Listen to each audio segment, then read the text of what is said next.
This is Friday Night Lights, only on Northern News Now. Welcome back to Friday Night Lights. Thanks for sticking with us. As promised, we take you to Wisconsin, where Jovan Kroll and those Northwestern Tigers kept balling out, seeking their third straight win. Tonight's test welcomed the Spooner Rails, who hope to leave Tiger Stadium with their first win.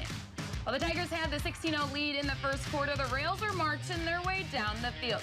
Nick Lindgren dropped it back and loading, and Adam Wilcox snags the money. Ball is in the house and makes this a 16-6 game. We already know how this Tiger team rolls with answers. QB1 Gavin Williams with the hopeful Hail Mary. Slinging it today. Jovan told me this team would be more of a run team this year, but the pass game has been clicking. While Cooper London is just shy, that won't be a problem. Bryce Ronke defense, where he trucks on through for another tutty. Tigers with the 2-point conversion, and it's 24-6. After Tiger touchdown was called back, they said, not a problem, we'll just run it back. Okay. Williams to the outside, and Lawton is all good for 6. Tigers are feeling good, going into half up 38-6.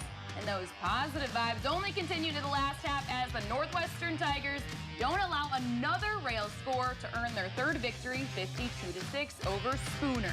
Another big but over.